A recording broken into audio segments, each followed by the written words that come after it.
The Fantasy Six Pack Hour with your hosts, Joe Bond.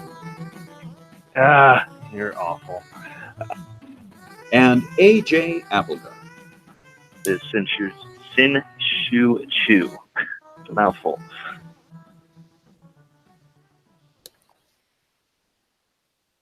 All right. Welcome back to the Fantasy Six Pack Hour. My name is Joe Bond, founder of FantasySixPack.net. Back after a 2-week hiatus is AJ Applegarth. What's up, man? Not too much. Yeah, good to be back. My apologies to the fans for whatever schleps you had to bring onto the show to try and take my place. Wow, man. I'm just kidding. Just kidding. Wow. Just kidding, Kevin. You know I love you, buddy. I appreciate Kevin coming on in my steed and taking over while I was on my brief hiatus here. Yeah. So, last week I played Kevin in the Fantasy Six Pack Basketball League. He got me, I think, 4 to 5. And now, of course, this week I'm playing you. So my team's not looking so good right now, though, this week. Dude, I've been pretty beat up by injuries. Tried to stream a guy today. Tried to stream George Hill. I mean, like, ugh. And he went out today. Like, what? Okay, that was kind of random. So, I mean, he just played last night, and there was no word this morning that there was an injury. He just pops up with a shoulder injury. Thanks, guys. But yeah, man, I got Teague. I thought I had Fournier hurt as well, but he played today. I've had Eric Gordon hurt. I've got Prince hurt. It's been pretty bad. None of my studs, but like it's just enough that like I can't find guys to give me the replacement that like Eric Gordon gives me right now. Even Teague, even though he's not awesome, like he's a solid assist. 5-6 assists a game, and it's just enough to like make it hurtful for me. So it kind of sucks. I'm hoping to bounce back. I'm not blowing it up just to beat you this 1 week. I think my team's good enough to bounce back from a couple bad weeks, but hopefully I can not just totally crumble. Yeah, I mean, I'm sitting here kind of the middle of the pack of the league at 13 and 14, but the majority of that is from absolutely destroying my week 2 matchup, which was Dylan Lob City, and then getting the favor returned by Richard last week, going 8-1 and then 1-8. So that definitely hurt. Was not too happy about that, but of course, Richard had Derrick Rose and his 50-point blow-up game. I was like, you gotta be kidding me. Yeah, he picked him up like for our matchup, I think. So kudos to Richard for grabbing him when he did. But yeah, I was looking at it, I was like, man, I wonder who has Rose. And then I was like, oh, son of a bitch. Goddamn, Richard has him. That sucks, man. Dude, there was nothing I could do in that matchup. I mean, he just destroyed me in all facets, in all categories. Richard's got Steph Curry right now too, and like a bunch of other really good 3-point shooters. He's like 50 some 3 points ahead of the next team.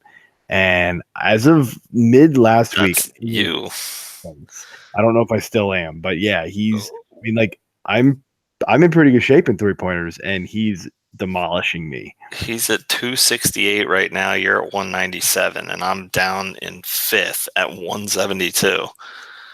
So I don't know. I mean, I feel like my team should be able to turn that around because I have so many 3-pointers guys on my team, but I don't know. Whatever. It's a long season. I'm not gonna freak out about it right now. You're up 6-3 in the matchup, but by my count earlier this week, you had, if all of your guys were healthy, they weren't. I know, but I just counted the starting games, and you were up on me by like maybe 3 or 4 games. I couldn't remember. So Yeah, but I wasn't. Like, I had Teague out, I had Gordon out, I had Prince Mhm. already once this week. So that's 3 games that I lost.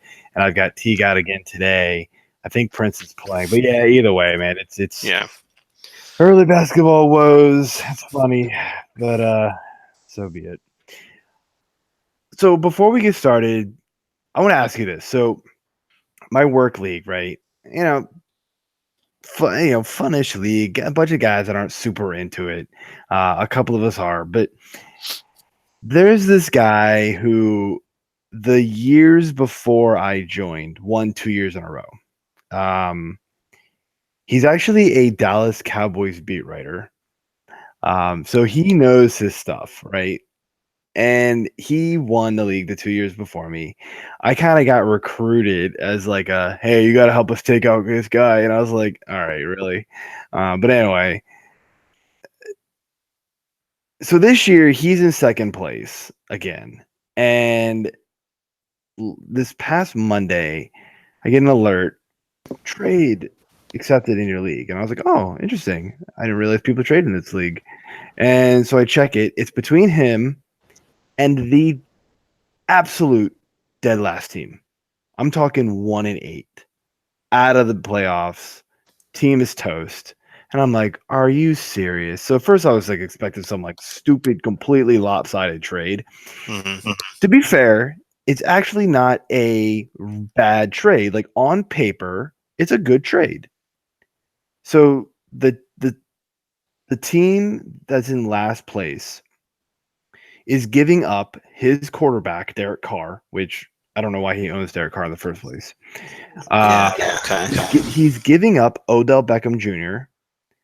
He's giving up Sony Michel, who is now returning from injury this week. And he's also giving up Jordan Reed. In return, he's getting Carson Wentz, major upgrade, right? Yeah. He's getting Tariq Cohen. I mean, I probably prefer Michelle because he was getting almost 20 carries a game before he was injured. Giving up Jarvis Landry, okay, that's a downgrade. And then he's getting back Jared Cook. Whatever. On paper, not a bad trade, right? But when you think about the team context of the other team, right? The other team has Mahomes. So he's literally gaining in every position. And I get that it's a fine trade, but at this point in the season, when you are in dead last and you have zero chance of making the playoffs, in my opinion, you do not help a team that's competing by knowing you are making their team better.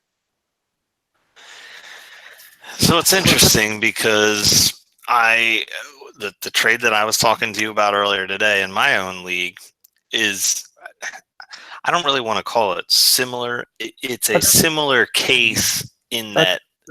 That's a keeper league. That's different. Exactly. I was going to say it's similar, and in that I'm trading with the guy who's in last place, but he's straight looking at keepers at this point. Like, he went out today and just picked up a bunch of like free agent guys that may be, worthwhile. Maybe not really, but man, he made a couple of bold moves. So he ended up picking up, and they're not even really guys that I would keep. But so he was talking to me. We'll get back to mine. Let's focus on yours first. So yeah, if this is a non-keeper league, I don't agree with it. Like, am I wrong? I mean, the last place team really should just have, like, fine, set your lineups, make some ad drops. Be reasonable with your ad drops. Don't go dropping, don't drop Odell Beckham just because you're in dead last. Don't do stuff like that, but don't totally affect the landscape of the league. Look, I'm probably not winning this league this year. I'm middle of the pack. There are clearly teams better than me. I realize that. So it's not that I'm bitter because I think, oh, now I have no chance. I'm just I just from a moral standpoint, like I wouldn't do that. Like look, I'm in complete dead last in the staff league. Been decimated by injuries. It is what it is. If somebody were to offer me a trade today, I'd tell them screw off. I'm not trading with anybody right now. Like, there's no reason for me to trade right now. I'm doing nothing. I'm not making the playoff. The best I can do is go from like 12th to 10th. Like Yeah. that. Well, and what are you gaining on that though? Like 12th to 10th, like pride. Like good for you. Oh, Your yeah, pride's already smattered all over the league if you're in last place. Like who gives a shit? no. But I mean, I think in a non-keeper league, if he was trading like Carr and somebody to get Wentz because he's a fan of Wentz or whatever, maybe. But like the fact that he's giving up 4 players for 4 other players, like Cohen and Michelle, man, kind of the same wavelength in my mind. I agree that Michelle's got maybe a little more value because of the touches, and Cohen absolutely put up a turd last week. But I mean, Landry and Odell, it's clearly Odell. I mean, Carr and Wentz, it's clearly Wentz. Like you're not. If this trade happened in week 4, okay, maybe I could understand it if the other guy doesn't need Wentz. So I put this up on Twitter, and I had a couple guys be like, "I don't know, man. It's not collusion." I was like, "I never said it was collusion. I never said it was collusion." No, I don't think it's collusion at all. I just think it's like. I just think it's the wrong time to make this trade. If you were gonna make this trade, it was like week 3, week 4, when you still have.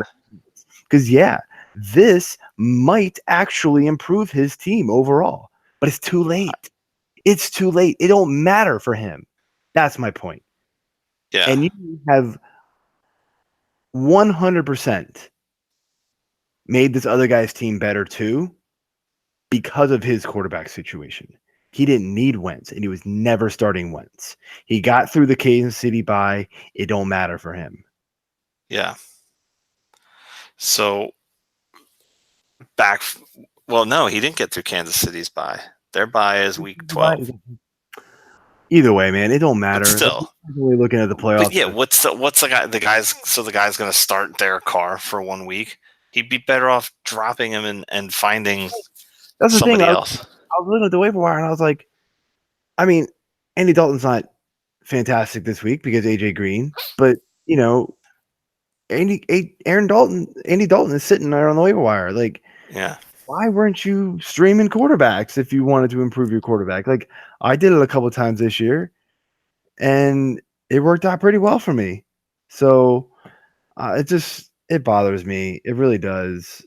And I'm glad I'm not alone in the thinking here. Like, I literally did have a couple of people be like, I don't know, man. I think it's fine. I'm like, yeah, really?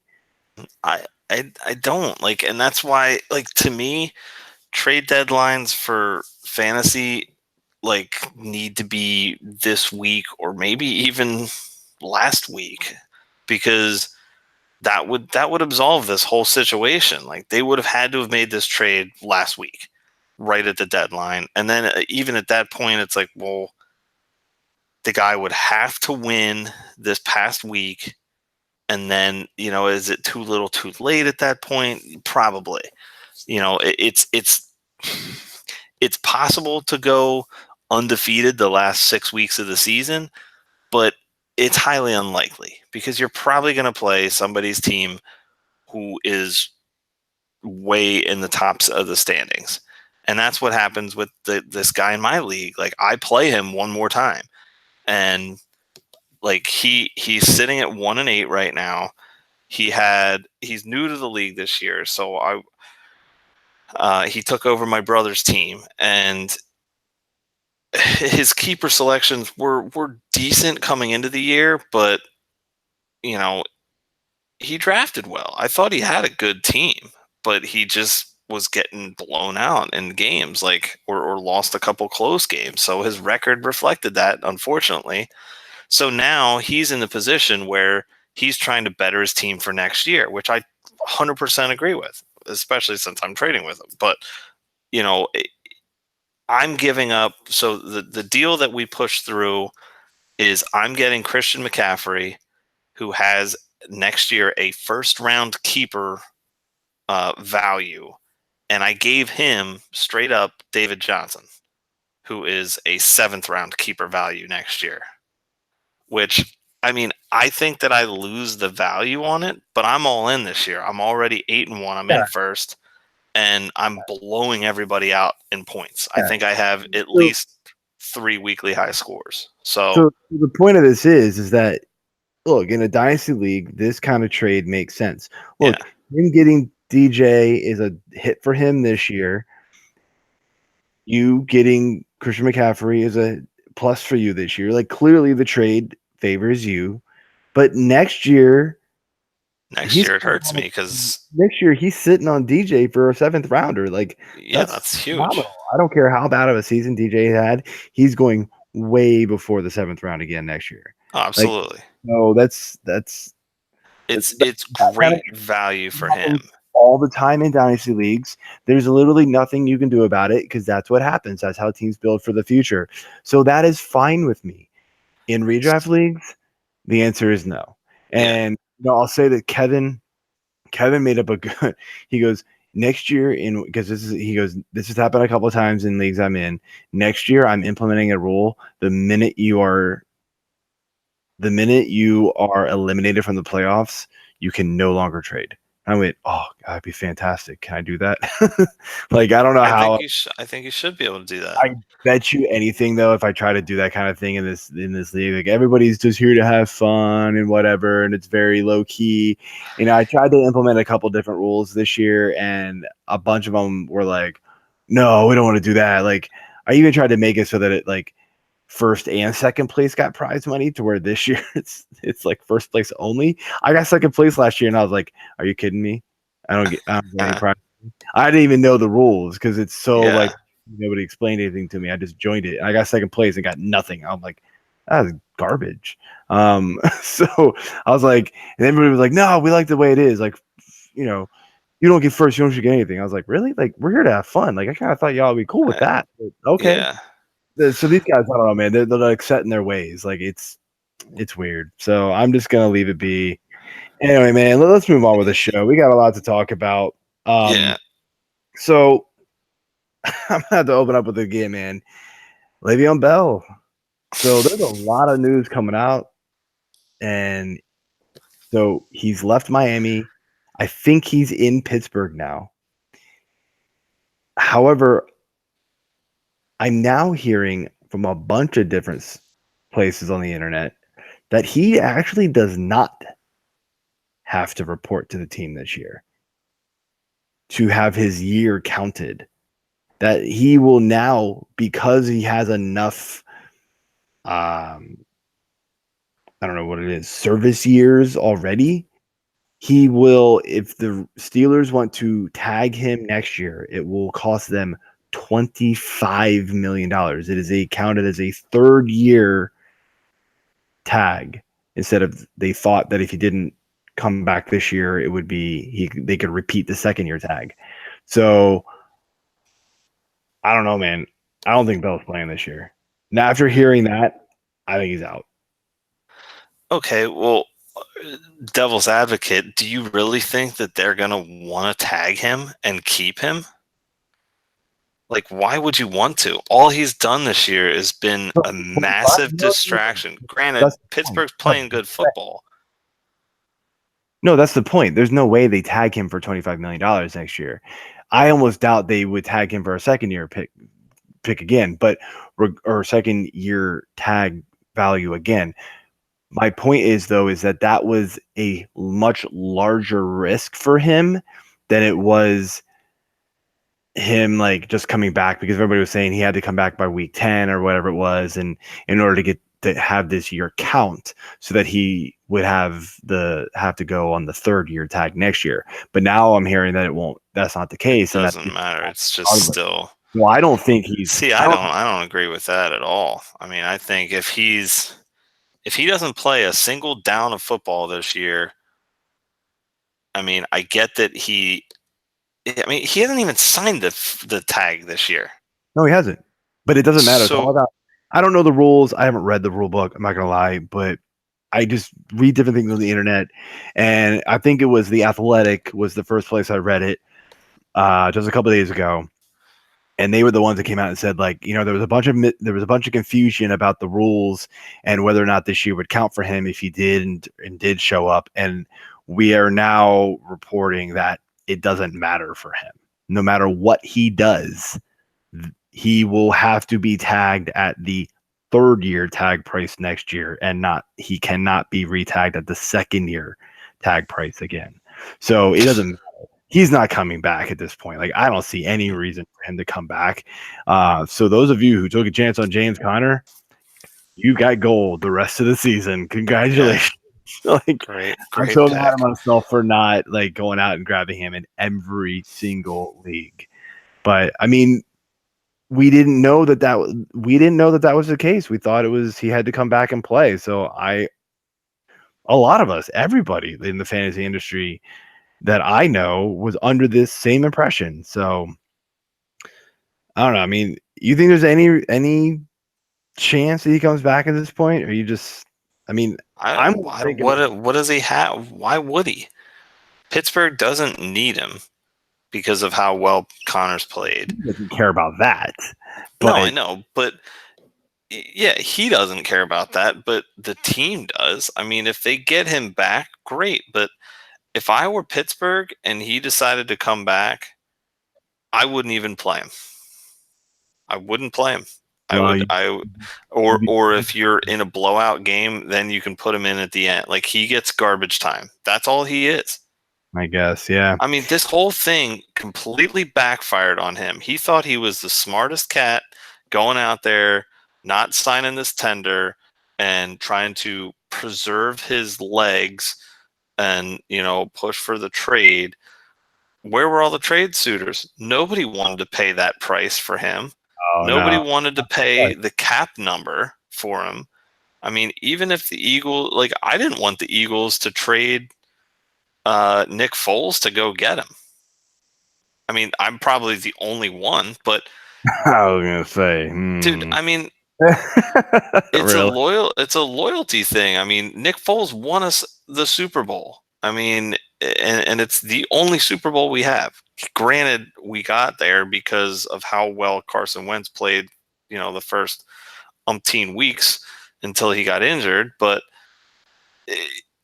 still, it was silly for them to even be involved in it because of the lacking cap space. And I'm sure there was a ton of teams that were still in that boat as well. But no one was calling. I mean, no one came out and got him. So he thought that he probably had it made and he was going to get his trade and get all this money still from a new team. And it's absolutely backfired in his face. And I think it's hilarious. Screw you, Bell. Screw you, Scott Boras. You're idiots. You're not as smart as you think you are. Yeah, pretty much, man. That definitely did backfire big time on him. Great business decision. Anyway, man. So moving on to some good news. Duke Johnson, man. Dookie finally made his presence felt in Cleveland. About damn time. It just took a coaching change to do it, right? Yeah, apparently. I mean, 9 targets, 9 receptions, 78 yards, and 2 touchdowns.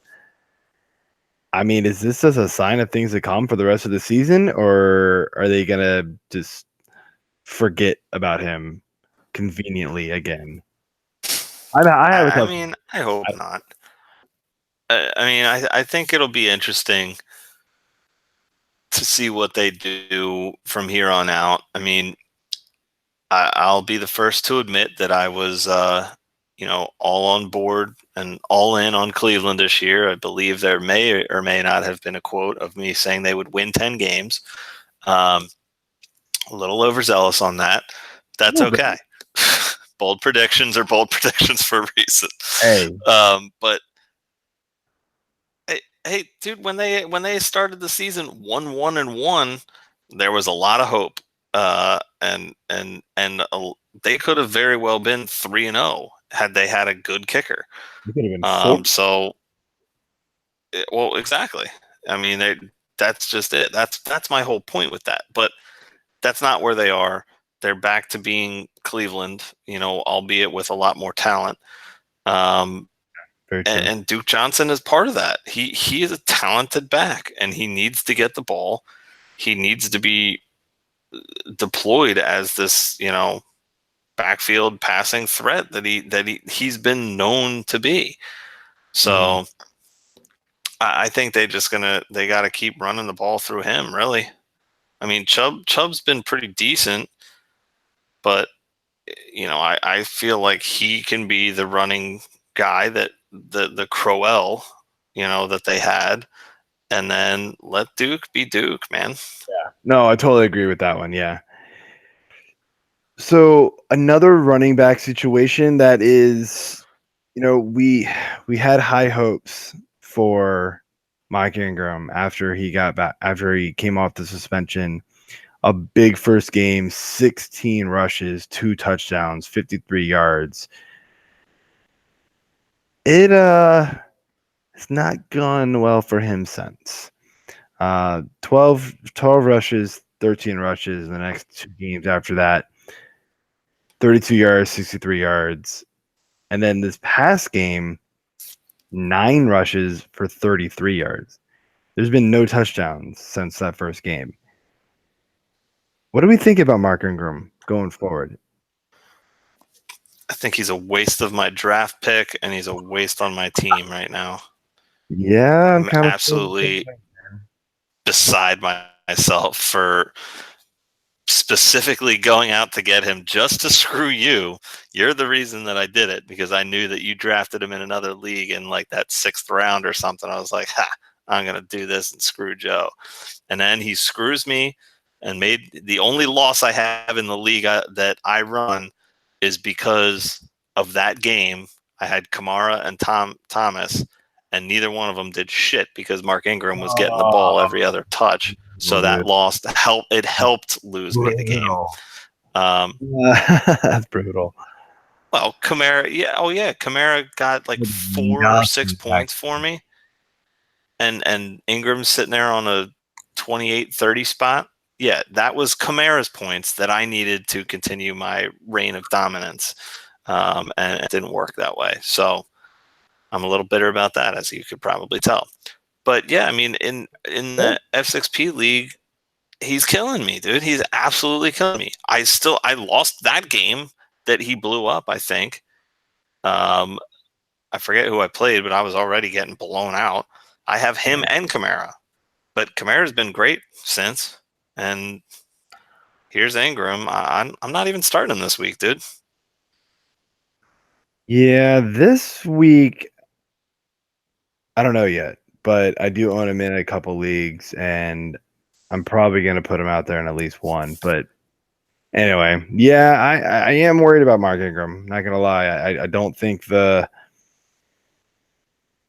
the Taysom Hill, goal line stuff that's going on there, Kamara's obviously dominating. There's a lot less work to go for Ingram, and Ingram's just not really making the most of it. I mean, like, come on, 12 and 13 touches ain't bad, but he's just not getting it when it counts. Yeah. He's very touchdown dependent, it feels like. So if you got Mark Ingram, I'm not advocating dropping him because, let's be honest, there's probably not much better out there on your waiver wire, and he at least has the potential to do well. A lot of guys that you're picking up are like, I don't know, who do you want, Mark Ingram on the Saints, or like whoever schmuck you pick up on like the Jets?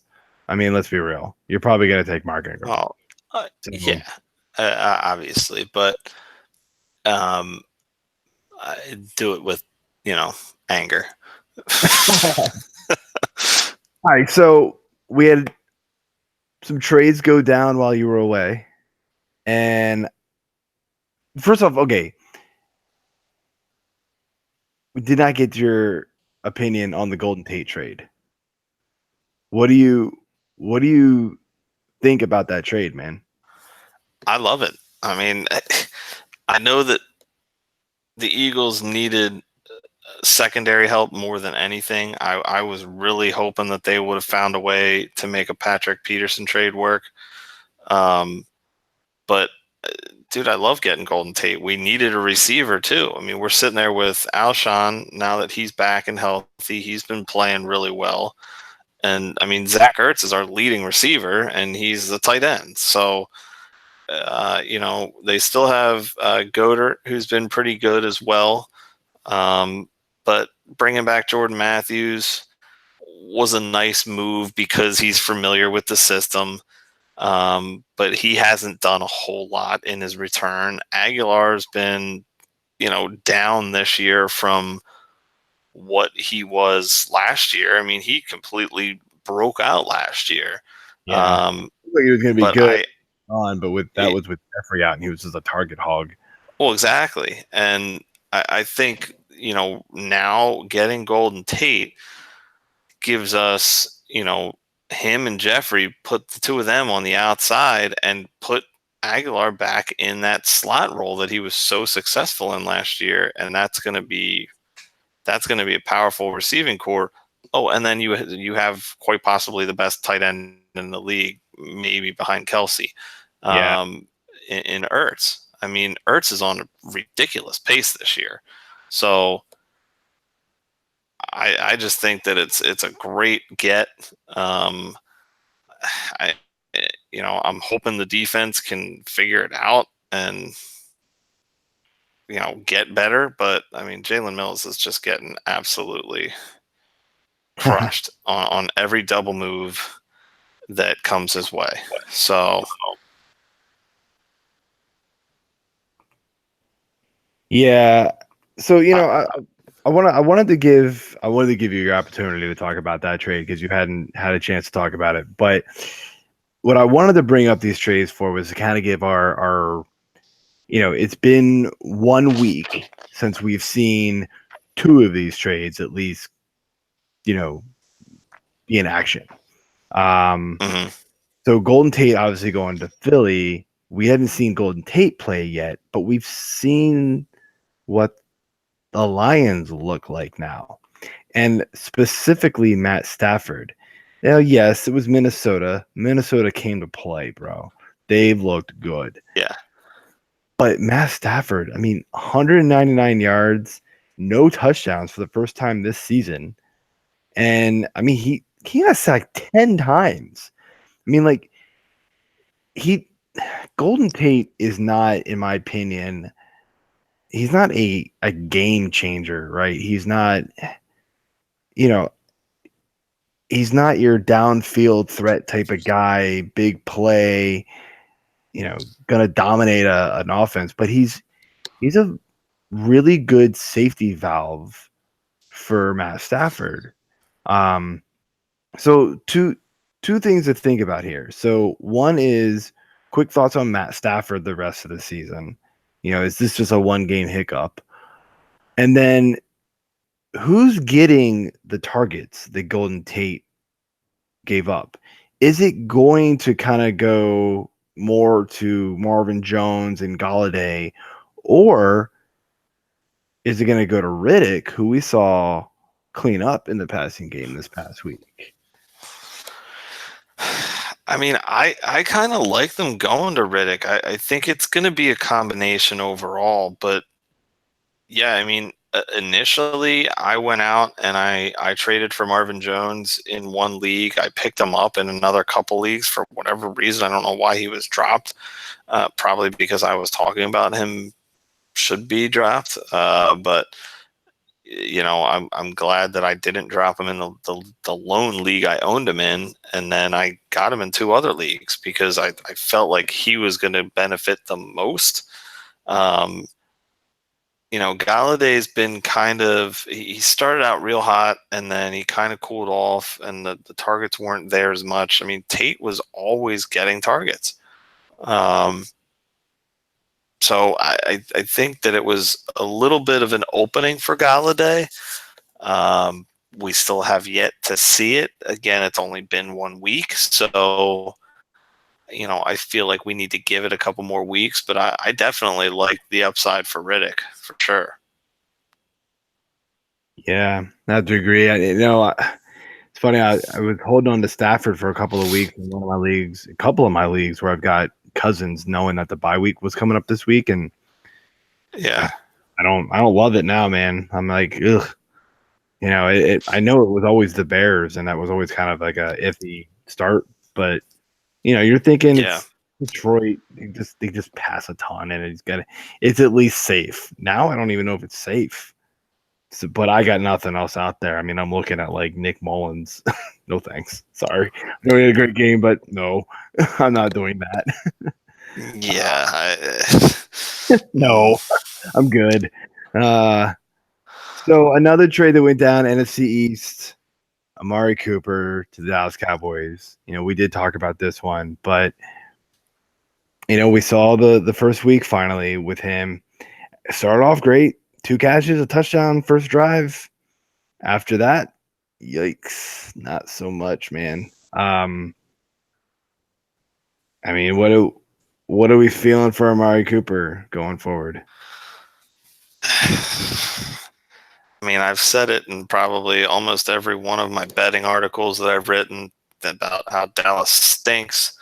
I say it because I'm an Eagles fan as well.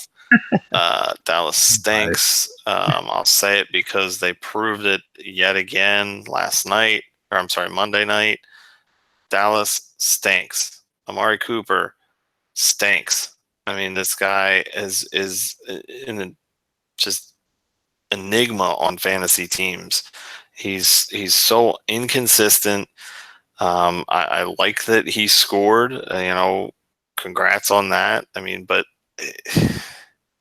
I don't know. I don't know what to think of him other than I'm just so burned out by him as it is because he's never lived up to the hype. Maybe the change of scenery will be good for him, but I just think that Dallas has too many problems going on right now, and they're not going to get fixed this week. I mean, they're in prime time against Eagles coming off a bye. I think that game is going to be very fun for me to watch. I'll say this about Amari Cooper. I think his value did go up, though. He was basically like flex play consideration at best for me. Yeah. In most weeks, he's probably wide receiver 3 range for me now. I mean, look, he still did go 5 for 58 and a touchdown in his first game with the Cowboys.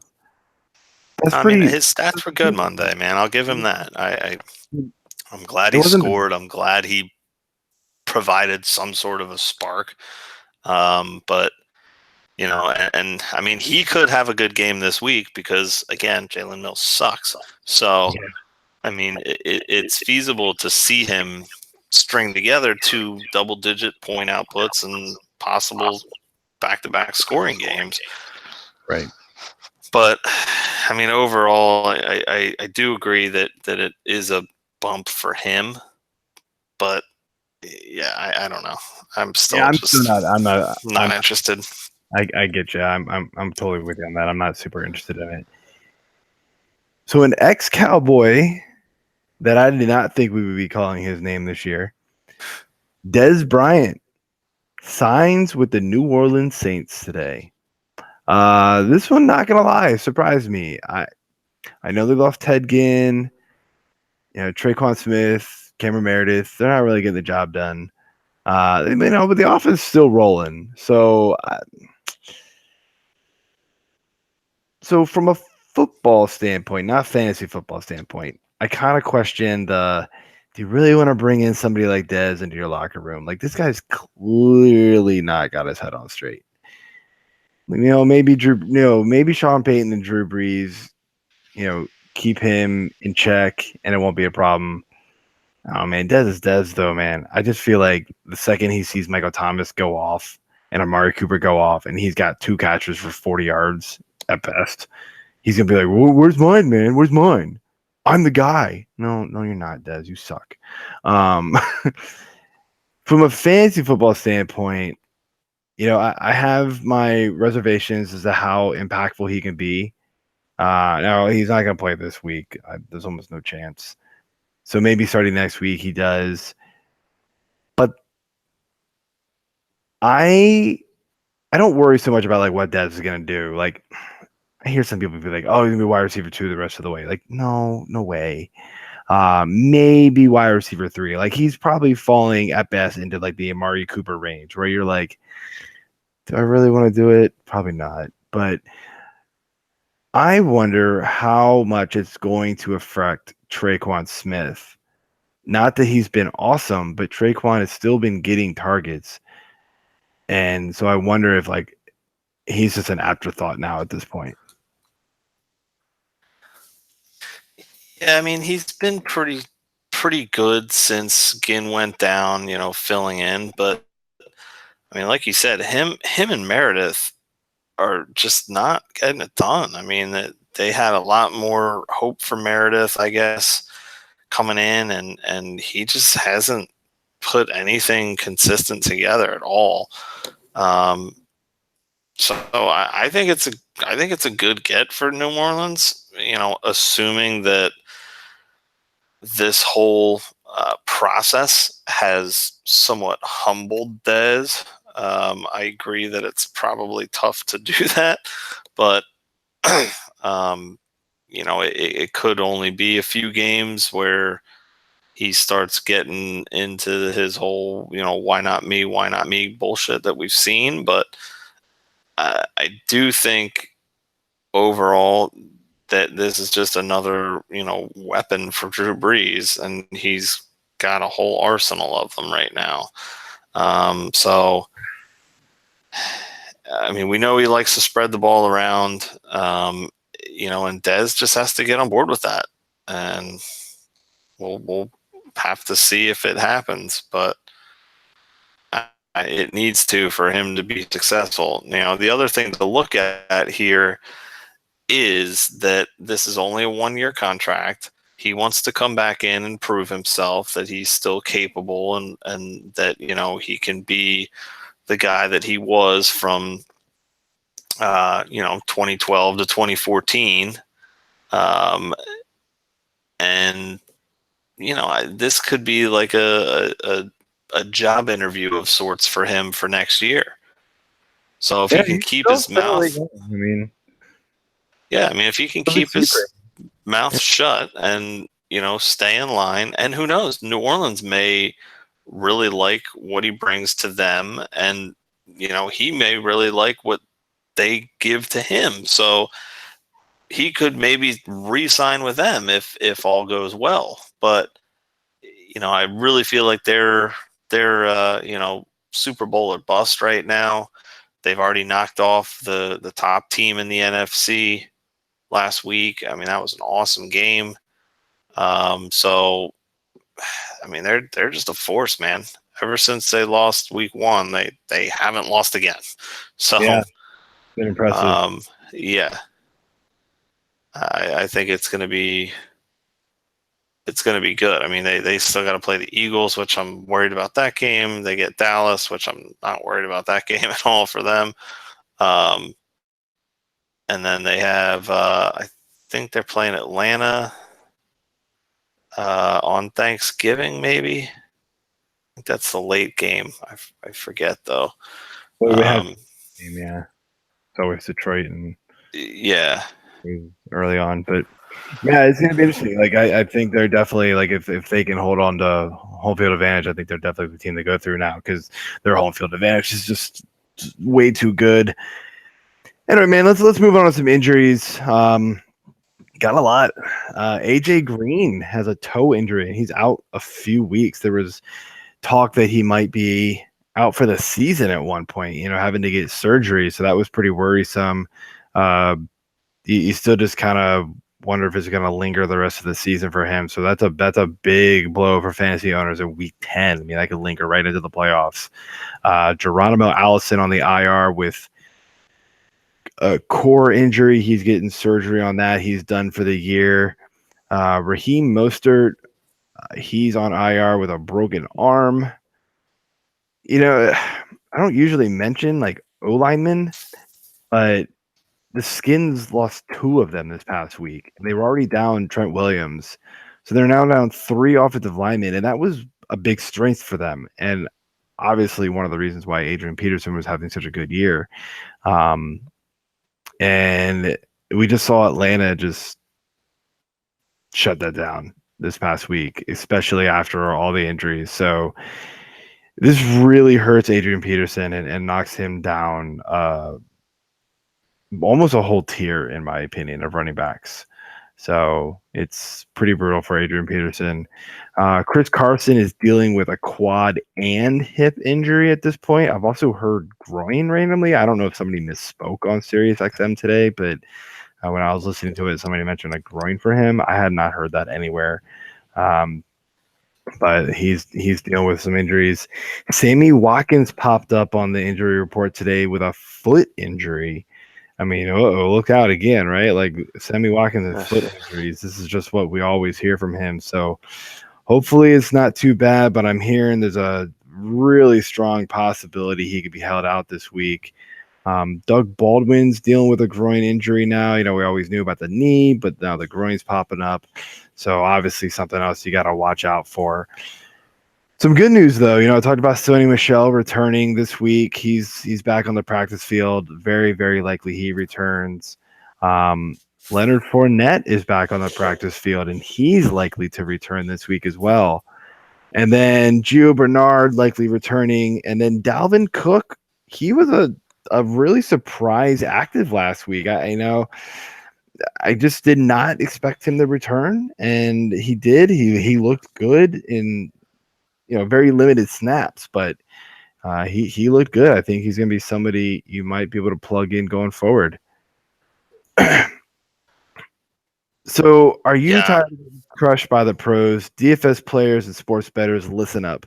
TheQuantEdge.com has the tools you need to play like a pro. With our lineup optimizer, injury tool, wide receiver cornerback matchups, and head-to-head tool, you will be armed with everything you need to win. Make up to 150 lineups in seconds. See matchups to exploit and compare players to help you make the right decision you're on the fence about at thequantedge.com. You'll get exclusive access to their industry experts, articles, podcasts, and the TQE community by participating in the premium membership chat. We here at Fantasy Six Pack have a special deal for our loyal listeners. Using promo code SIXPACK, you'll get $10 off the first month, which, by the way, has gone down $10 in its own. So jump on that and go to thequantedge.com to sign up today. All right, let's jump into some waivers here. I guess we'll start with quarterbacks. I guess Alex Smith is sort of someone out there that you could go with. And he's got a good matchup. He's got a good matchup this week, but he had a really good matchup last week and didn't really do much with it. So I don't know, but whatever. He's out there. So Baker Mayfield is also there. Running backs, you got Mike Davis, you got Ito Smith. We already talked about Theo Riddick. He had 8 targets. So, I mean, we feel like he's going to be getting some more of those. So he's definitely a worthwhile add. And then Elijah McGuire had 10 touches last week. It was only his first week back, but definitely look for him to get ramped up a little bit more. And they're going against Buffalo this week, so it's a perfect time for him to get more involved. All right, so wide receivers. I'm going to butcher this guy's name. MVS is what you have written, but I can't remember what his full name is. I had to look it up earlier. MVS is fine. Scantling. Yeah, Valdez. Yes, that's it. Scantling. Yes. I mean, what has this guy not done yet? I don't understand why he's still even on this list, because he should be owned in a lot more leagues than he is. Yeah. Go get him. Like they were. He should have been owned in way more leagues. I'm just shocked. So yeah. Maurice Harris, dude had 12 targets. 12 targets. So, I mean, if that alone continues even for one more week, he's worth owning this week. Big guy in DFS that hit it for a lot of guys this past week was Adam Humphries. Just be careful with him that you're, not to chase the points, but if you got some kind of a garbage spot on your roster and you're just looking for depth, to try to make that playoff push, he's a worthwhile add. He's obviously got the trust of Fitzmagic. So tight ends, we've got Heerman from Denver at 10 targets. I guess he's going to be the one that's getting the Demaryius targets, maybe. I mean, he had a huge game this past week, so definitely keep an eye on him if you have a bye week for a tight end this week, or you're dealing with Gronk's nonsense injuries. And then also Chris Herndon. I mean, this guy's got he had 3 straight games of touchdown from week 6 to 8. He missed it last week. But he's also had double-digit points in 3 of the last 4 since week 6. I think week 9 was like a 1 reception for 8 yards and a touchdown or something like that. So, guy's been good. So, again, if you're looking for a tight end fill-in, he's definitely worthwhile to look at. Yeah, the only thing about Herndon is with Anderson and Anuba healthy-ish, he's going to lose a lot of targets. Yeah. McGuire. So, we had him listed down a couple weeks. You were gone. I didn't write him down this week because of that, but I mean, like, tight end's a wasteland this year, so you could do a lot worse. So, anyway, the week 10 picks. Let's rip through some of these. I'll start here. Highest and lowest scoring game. Dude, there's not a lot out there to love this week about high scoring games, really. And I went with Seattle and the Rams. Kind of just picked like a good offense to target, and hoping that the other offense can have to, tries to keep up. It's back in LA, hoping they try to right the ship here. And Seattle, they passed a lot last week. Maybe they'll do it again this week. Clearly, that will hinge on Baldwin being healthy, but that's what I'm hoping for. My lowest scoring game is Buffalo and the Jets. I mean, the Buffalo Bills, they're so atrocious. They've allowed some ridiculous number of points in like 4 consecutive weeks. I want to say it's over 20 points a game for the last 4 weeks in fantasy to defenses. It's just bad. And now the Jets. Now I don't necessarily know if this is a good thing or bad thing. I didn't mention it in the injuries. Forgot to write it down. But Darnold's going to be out this week, so they're going to sit down.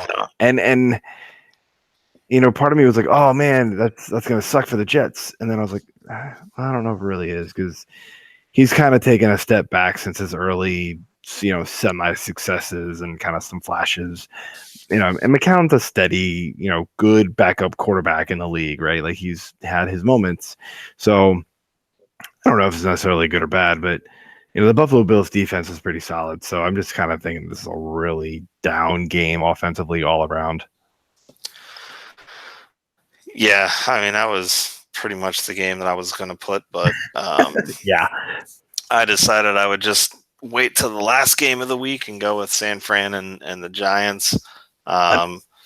the Great White Hope and Nick Mullins could put up another 3-touchdown week against this weak Giants D, but I don't know. There's just not much on these two teams aside from Odell and Saquon to really have much fantasy impact as far as people you're really starting, and Kittle. Kittle, baby. Yeah, Kittle had a great game last week, so awesome this year. Yeah. But my highest scoring game, I'm going with New Orleans and Cincy. I know we talked about Green being out, but with Gio coming back, that could help soften that blow a little bit. Dalton's been really good this year, and New Orleans has just been bad defensively, especially against the pass. So, I still think Dalton could have a decent game. I just think overall the points are going to be there. It's going to be a high scoring game again. Yeah, it's pretty likely. I liked that one too, but whatever. I just kind of stuck with the highest scoring game with the better team at home. Anyway, my quarterback sleeper here, I'm going to go with Russell Wilson. Kind of for a lot of the reasons why I said before is I think it's pretty clear the Rams are going to score a lot of points. They have every game. And Wilson's going to have to pass to keep up. Like, they're not going to be able to pound the rock with Mike Davis or Chris Carson if he's healthy. It's going to have to be a lot of Wilson trying to throw the ball in this defense, and which is been susceptible to the pass this year. So I like Wilson. My running back is I mentioned it before. I'm going back to Duke Johnson. Not only does it look like he's starting, the coaching staff is, this coaching staff realizes they have to get him the ball, but Atlanta is downright terrible against pass catching backs. So it is a perfect opportunity for Duke Johnson to just explode again this week. And then I went with Larry Fitzgerald for my receiver. He had 12 targets the week before the bye for the Cardinals. And so a lot of people clearly have forgotten about that. And they're going to have to pass a ton to keep up with Kansas City. And even if he doesn't score, what does he get? 8-9 catches, 50, 60, 70 yards? Like, you're going to take that, especially in PPR leagues. Yeah, absolutely. Quarterback for me, I'm going with Baker Mayfield. Like you said, Atlanta's horrible against pass catching backs. Well, they're horrible against offenses in general.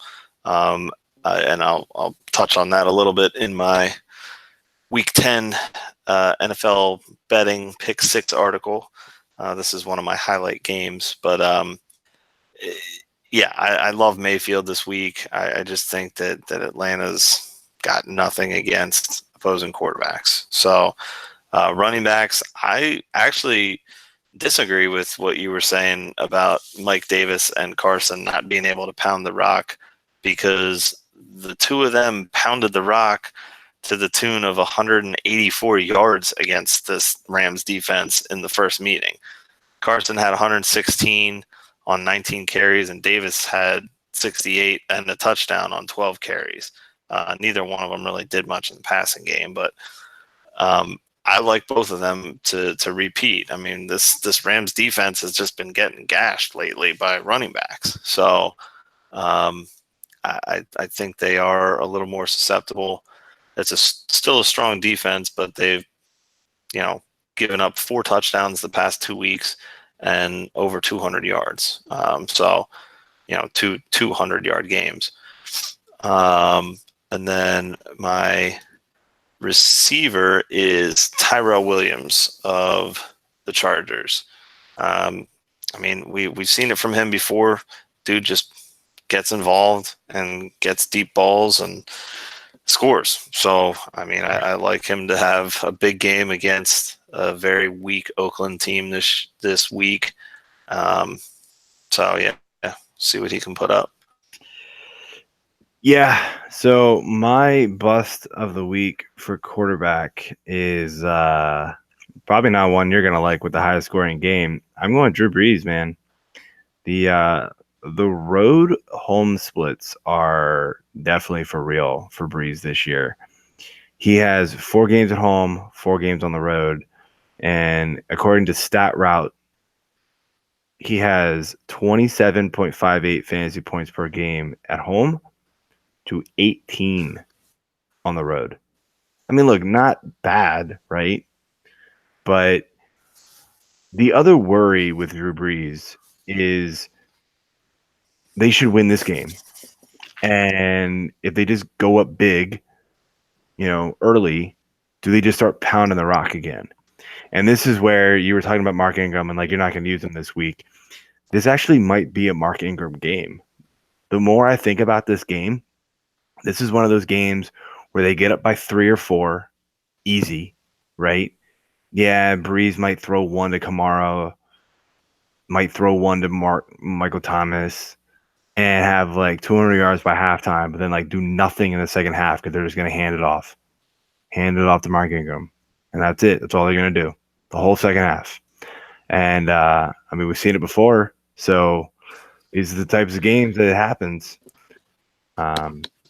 My running back bust for exactly the reasons I mentioned up above with all the injuries to the O-line for the Redskins is Adrian Peterson. I still think he's being ranked way too high.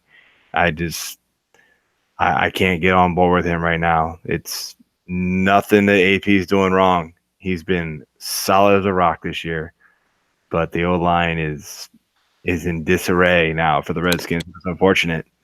And then my receiver, like you kind of said, Galladay really he's kind of been overrated. Like, he started out huge for the year, a bunch of big games, kind of fallen off as of late, but nobody's really adjusted. And then at the same time, Stafford just looks kind of lost without Golden Tate, or at least he did last week. And I kind of worry if that like hangover of losing Golden Tate is just going to continue. And the Bears, I mean, the Bears are the Bears, and it looks like they're going to get Khalil Mack this week too, back from injury. So it's not looking good for the passing game in general for the Lions. Yeah, I agree with that. Speaking of the Bears, I'll skip. Well, actually, I don't have to skip. My quarterback, I'm going with Trubisky. Detroit has been, middle of the pack against opposing quarterbacks, but they held Tom Brady and Kirk Cousins to only a touchdown each and under 200 yards each.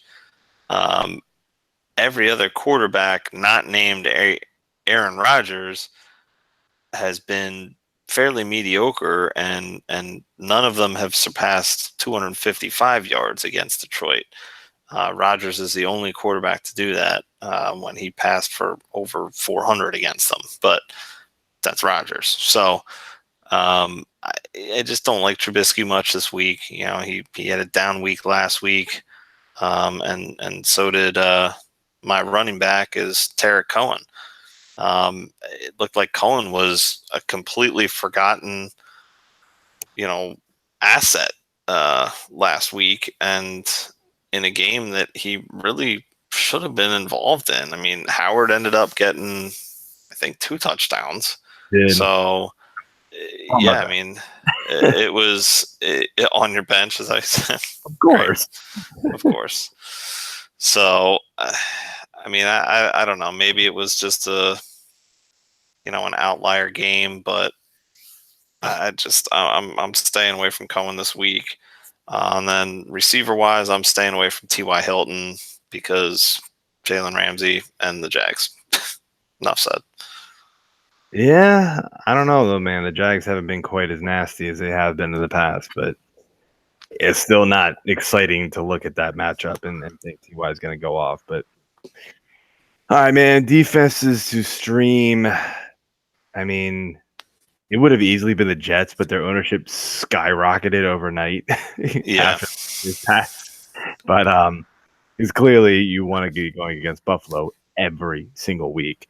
But I'm going to go on the flip side of this and just say Buffalo. And this was before the news that Darnold was out. So Again, I haven't really been able to analyze it yet to figure out if I like the Jets offense better with McCown.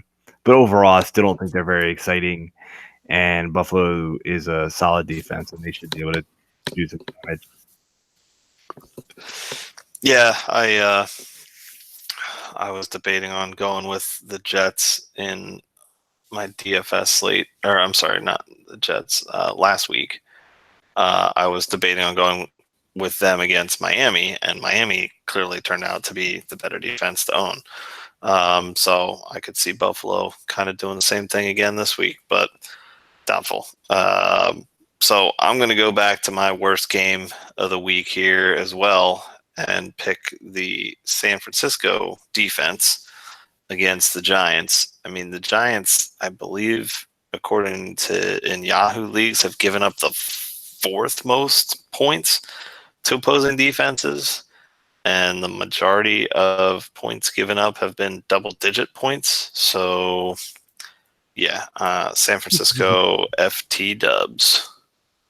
It's crazy to think that like the Giants' offense is so bad when you got Odell and Saquon. Like Eli is atrocious. The offensive line is just in shambles. It's just it's ugly to watch, man.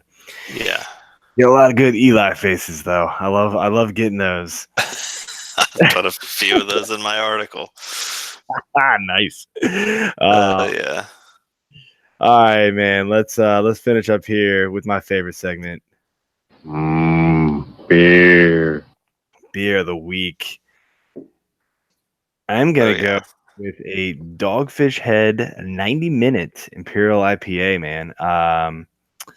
Found out that the Safeway by me they have a little mini beer wall where you can like mix and match your own, and they had like 3 or 4 of these sitting up on the shelf. And to where like the 6-pack is usually like $15. Yeah. The 6-packs of the mix and match is only $10.99. So I was taking full advantage of that. Oh, nice. I grabbed all of them and was like, and so I feel like I got a bargain. And yeah, no, this is a solid beer. Like I'm not a huge fan of the 60-minute IPA that Dogfish does, but I like the 90-minute one. It's very malty and hoppy at the same time. And you know, when you're in the mood for it, it's good. It's definitely heavy though, so you've got to definitely be in the mood for it because it's 9% too, so it's got a kick. Yeah, I'm actually the same way with the 60 and 90. I like the 90 better than the 60. I don't know why. The 60 weird. 60 just doesn't. Yeah, I don't know. I feel like it's like hyped up a lot more than. Yeah, well, than, it's and it's more readily available. Have you ever had the 120? By the way, I have. Yes. Gross. Actually, it's like yeah. Yeah, that one's a bit much. Yeah, that's a tad much. But so I'm taking it hoppy and easy tonight with Omission Brewing Company's Pale Ale. It's just that's all it is. It's got a big O on it, so maybe it's O Pale Ale. I don't know, but what does gluten beers, or am I thinking it is? Yeah, no, it's a gluten-free beer, and I didn't buy it with that in mind because I don't have any issues with that. But bought it because of that. Like, is it any good? It is. I mean, it's very like for a pale ale. I mean, it's not an IPA, so it's only 5.8% anyways. But yeah, no, yeah, no. I mean, it's a nice like lighter, easy drinking beer. I mean, I do like it. I'll have to check it out sometime. I've always stayed away from it because of the gluten free, and I'm like, I don't really know how that would taste if there's no gluten or whatever in my beer. There's not. I will say it's not very like full flavored. Yeah. It's kind of bland, but making it sound appetizing, AJ. Well, no, but I mean it's not bad. Like it's not bland in a bad way, if that makes sense. Oh, bland. Probably not. Mission Brewery, I hope you're not listening to this. Yeah. Terrible. Do not tag them in the the posting for the article. No, I do like it though. It's a good beer. And yeah, if you need gluten-free products, then boom. Alrighty. All right, man. Well, welcome back again, and good luck to everybody in week 10. Hit us up on Twitter, and we will see you all next week. All right. I want to give a quick shout out to my Philadelphia 76ers, who just finished out their win against the Indiana Pacers, and it netted me a win in a bet with my buddy that I bowl with. So now I get him to pay for all of our beers, which will probably be 2 pitchers and 2 high lifes of Heavy Seas next week. Why would he bet you that? Well, because he's a Pacers fan and Like, I'm a Sixers clearly. fan. I texted him. Well, the Uh, Sixers are 0-5 on the road this year, and they're 6-5 overall. So I sent him the text. I said, "Hey, they're playing tonight." I said, "How about we make a friendly wager that the fan of the losing team buys, both pitchers and both high lifes at bowling next week?" He said, "I'm in." So I said, "Okay," and then I was like, I didn't realize that all of their losses were road losses though, and then I looked at it. I was like, "Oh, this could be an expensive week for me next week." Yeah, but good thing it went your way. Yeah, I'm good with it. So Enjoy the beers on Tuesday, and that's why we don't do the podcast on Tuesdays, ladies and gentlemen. exactly. We will see you all next week. Good luck. All right.